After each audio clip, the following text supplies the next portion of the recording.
So we're going to pop into the next show, and that is the second night of the Super Junior Tag League, and it starts out the night with the team of Kevin Knight and Kushida from I guess so that doesn't matter versus Dick Togo and Show from House of Torture. Again, not as much crap in this one, I guess, as much as before. Just still there. Yujiro trying to interfere, hits Togo, and Kushida end up taking out Evil and Yujiro off the apron. Kushida ends up hitting a bridging hammerlock suplex. I can't remember. I didn't write on who, but I think it was on Goto and got the win. So maybe I can't remember. I didn't write who he hit there it we on. go. Pin Dick is what I wrote down.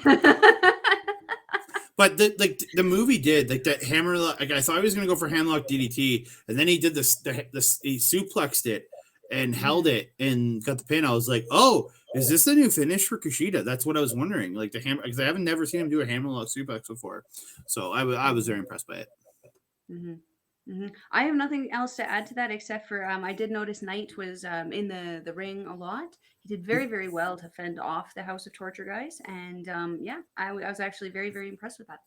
Yeah, again, every time I see Kevin Knight, I know this kid is going to be a star. No, whether it's New Japan long term or if he ends up going somewhere else, this kid is going to be a star somewhere because he has the size, he has the ability. He's absolutely phenomenal.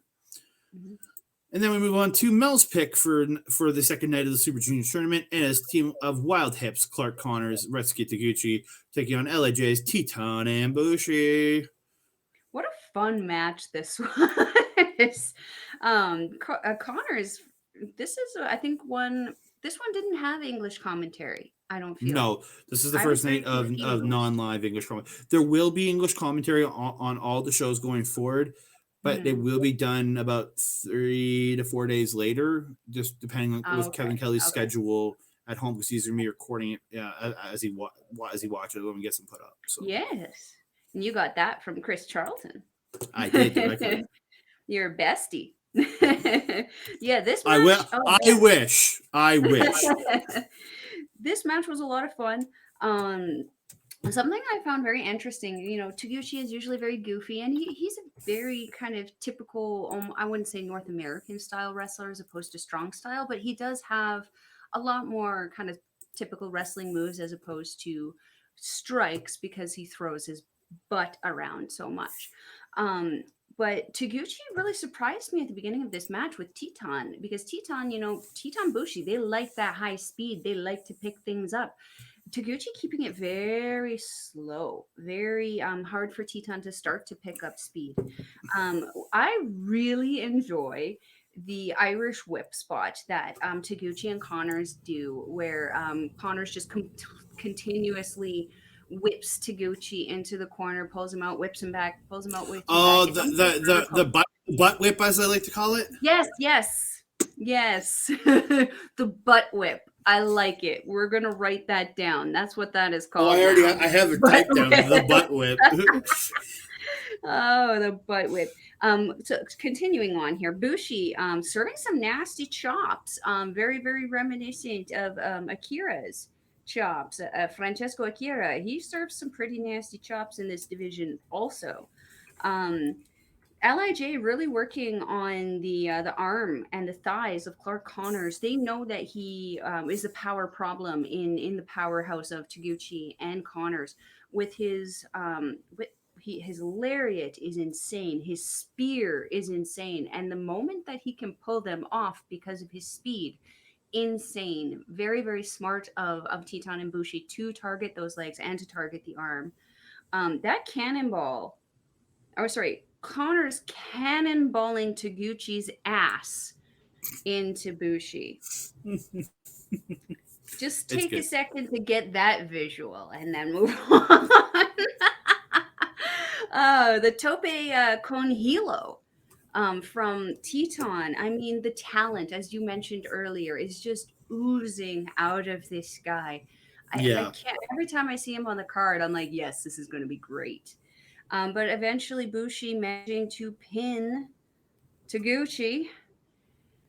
And that was it was a their merciful finisher end. I really liked. Yes. The MX and the MX from Bushi and then the double foot stomp from Teton. I love 100%. simple, effective, and just it's a finish because the MX is Bushi's finish. And when I saw him at double stomp, I'm like, that's it. As soon as I saw it, I'm like, that's it. And Yeah. what a win for these guys, and a strong one, especially after that first loss to the Ace Austin and Chris Bay there. They really needed that kind of not reinvigoration, but like just a reminder that that we hiccuped. It was okay. Yeah, I thought absolutely wonderful from all these guys. Like I'm a big fan. Like I said, of Clark Connors. I'm a big fan. I'm up and down on Taguchi depending on. I'm going to be a fan through this tournament because I think the way he's working right now, he's doing his bum stuff, but he's keeping it kind of serious. It's the bum IA, man. Yeah, it's a big old steal from the guy that's in WB now. Shinsuke, yeah. Right? Yeah. My brain doesn't work, obviously, how tonight. you feel at the end of this and how much he's brought his butt out. Yeah, but I had a lot of fun with this match. Simple as that. A lot of fun, and there was like a double bum IA at one point to Bushi. Yes. Yeah, it was great. Yeah. The double bum IA was great. Flying butts everywhere. Yeah, so we're gonna move on to the third match of the evening. I don't got a lot of notes for this one. It's Flying Tiger, Robbie Eagles, and Tiger Mask taking on Chaos's Lio Rush and Yoh. I had a great time watching this. And again, Lio Rush, just that guy. I wish so many other things had worked out for this man because this man is so good. The mind this man has for professional wrestling is insane, and his ability is bar none one of the best.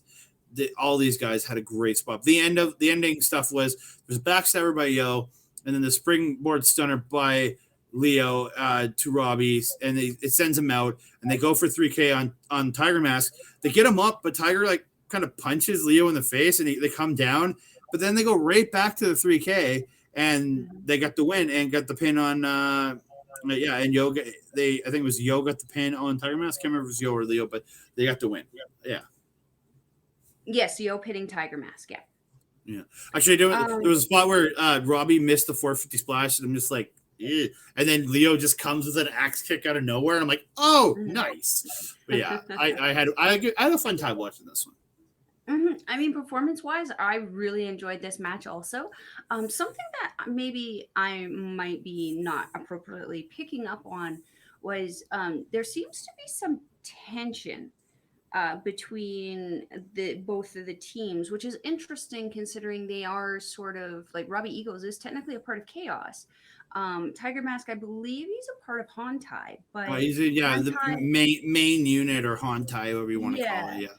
But like Hontai and Chaos are kind of like not aligned, together, but they're aligned. They're like bed buddies to combat the Bullet Club. Well, look at Tanahashi and Yano, right? So yeah, exactly. But like I felt like in a lot of matches when storytelling is kind of told properly, there's a clear heel and there's a clear face. In this match, based on their mannerisms and attitude, I perceived Robbie Eagles and Tiger Mask as being the face, and I perceived Yoh and Lio Rush as being the heels. I felt there was a little bit of maybe not necessarily, I wouldn't say fakeness, but I would say that it's almost like a bad influence. Like Yoh has always been this quiet little guy, always agreeable, always happy, coming out. But I wouldn't call that a bad influence for Yoh because of how vanilla he's been. That influence is a good thing for him. But is Yoh believable as a heel? That's the problem. Between Show and Yoh, Show was definitely the more believable heel, and to see him on Bullet Club kind of makes sense.